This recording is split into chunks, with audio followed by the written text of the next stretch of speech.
true story that I heard from a storyteller that came to my school.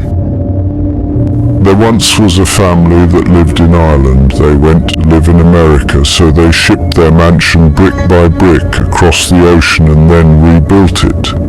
One day the family started to die one by one until they were all dead.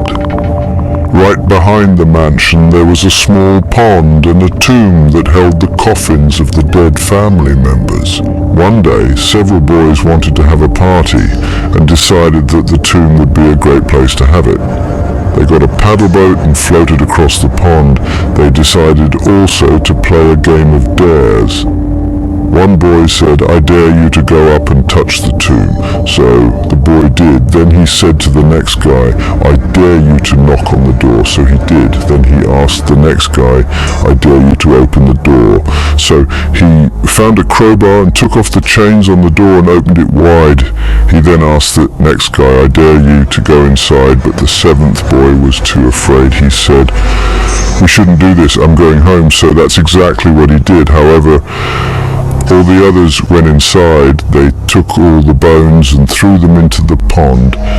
Each of the 6 boys took a bone as a souvenir. One took a skull, another took a leg bone, another an arm bone, another a hand, another a rib cage and a foot.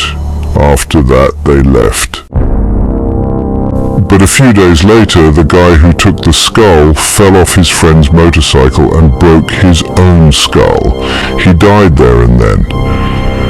A few days after that, the guy who took the leg bone stepped on a rusty nail and contracted a disease.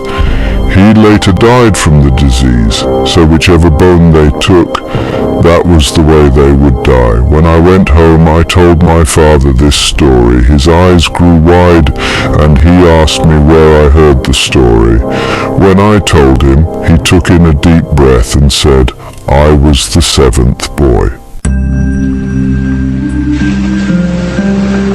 The house on the corner. When she got home from school, Rachel thought about the creepy house on the corner that she passed by when she was walking home from school every day.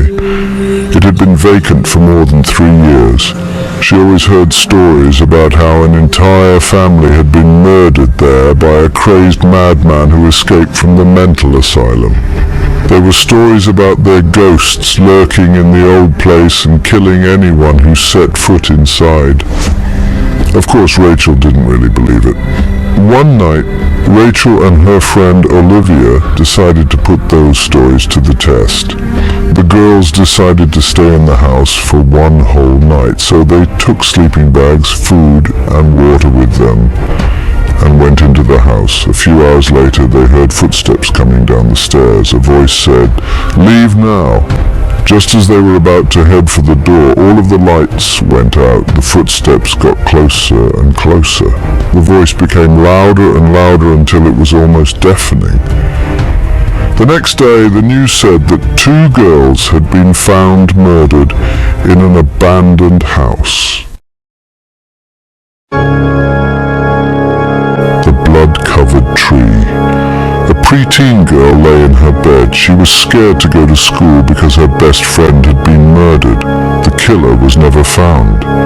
She heard footsteps coming towards her room. Her mother was abusive.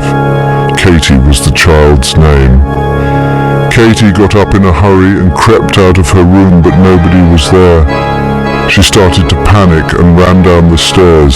She nearly fell a couple of times. Katie could see the faint shadow of her tree from outside as Katie was looking in the mirror. She didn't see her reflection. She saw the face of a girl with black hair and blood seeping through her eye sockets and running from the brim of the mirror. In no time, blood completely covered the object, causing Katie to scream at the top of her lungs. Katie ran as fast as her legs could take her until she came to her tree in the garden. She sat down on the cold, wet grass and started to fall asleep. What woke her up was the cold sensation of a sharp knife against her neck. It was too late. Her throat was slashed open and the blood was draining out of her. Splatters of blood covered the leaves of the cherry blossom tree. Now, They say that if you see blood-red cherry blossom leaves, you are in grave danger of having the same fate befall you. It was Sunday morning, and James and Emma had just moved into their new home. They could not believe how lucky they were to have bought such a wonderful house for such a great price, and were excited to begin the renovations. It was an astounding 4-bedroom and 3-bathroom home, complete with a wine cellar. Once the renovations were over and done with, James and Emma decided they could make better use of the wine cellar by turning it into a family room. As they began clearing things out, they discovered a large barrel of brandy. They tried moving it with the help of some friends, but it wouldn't budge.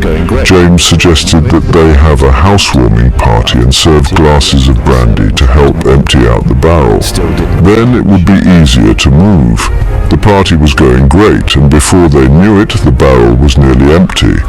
After the party, they went into the cellar and tried to move the barrel, but it still did not budge. Emma insisted that they cut it up into smaller pieces, as they had no use for it anyway. As James began cutting into the barrel with his saw, a thick, gooey liquid began to ooze out through the hole. Emma freaked out and immediately backed away. James grabbed a mallet and began pounding on the barrel. It burst open. James took one look at the mess and was appalled at what he saw. 4 bodies lay within the shattered barrel. At Eastwood High, there was a classroom with the number 666 on the door. Some people said the classroom was haunted and all the students stayed well away from it. I bet the classroom had a history before it was abandoned, Tori said. I doubt it, Wade said. You're just scared, Emily said. No, I really think it's not haunted. Besides, I think teachers just fear it, Wade said. Fine, but you, me and Tori come here at midnight to go in the classroom, Emily said.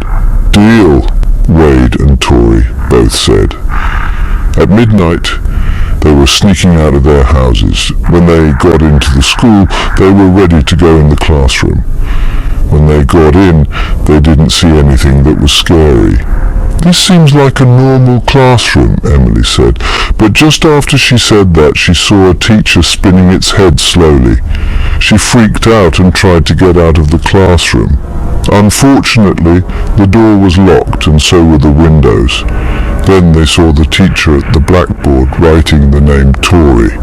Then a ghost appeared and poked Tori's eyes out, skinned her alive and threw her body out the window. The teacher then wrote Wade on the blackboard. The ghost made Wade's skin decompose until he looked like a skeleton.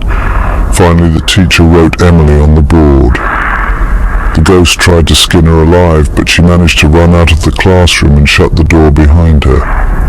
Emily later moved to another school that didn't have a haunted classroom. Her life was never the same again. So if you ever have a classroom that has the number 666, you might want to stay away from it. There was a young man named James who was very lucky. He had a good job, a beautiful wife and 7 kids. Every night James would read his kids a story and they would fall asleep. One day on his way to work, James got into a car accident. He was almost decapitated and spent 7 weeks in the hospital. He had barely escaped with his life. James had a sneaking suspicion that he was starting to have bad luck. One night he became the unluckiest man alive. He awoke from a bad dream and leaned over in bed to kiss his wife, but he realized he was kissing a bloody stump. Her head was gone and the bed was full of blood. On the wall there was a big letter G written in blood. Blood on his knife that formed the letter E. James realized that all of these letters spelled out goodbye. James looked behind him and saw the family he had murdered standing there. They walked up to him and said goodbye. They shoved him down and started stabbing him. The dead family can now rest in peace. James is dead. The 4 surviving children had no idea what happened when they woke up the next morning. They started crying uncontrollably and were sent to an orphanage. Bella was a girl who watched TV all day, every day, until one day when she never wanted to watch TV again. One day, Bella was watching TV until it broke. Suddenly, an awful face appeared in it, as if someone was hacking the television. It was a little girl with no eyes, and blood streaming down where the eyes were meant to be. The hair was somehow brown and wet. "I'm coming to your house in a week," it whispered. Bella's parents were out shopping, and her sister was at her friend's for a sleepover. Bella was so scared she called up her parents straight away. "Hello, Dad? Oh, Bella, you sound like it's an emergency. Are you okay?" "No, I'm terrified. There's this person with no eyes in the TV, and it isn't part of the program. It said that it's coming to the house in a week." "Okay, come out of the house. We'll meet you there." So Bella got out very quickly. When the parents got there, she told them everything. "We're calling the police now." When the police got there, nothing was found, so a week later it was Judgment Day. "I've locked everything so we'll be safe," whispered Bella's mum. But they weren't. In the middle of the night, Bella heard footsteps in the kitchen.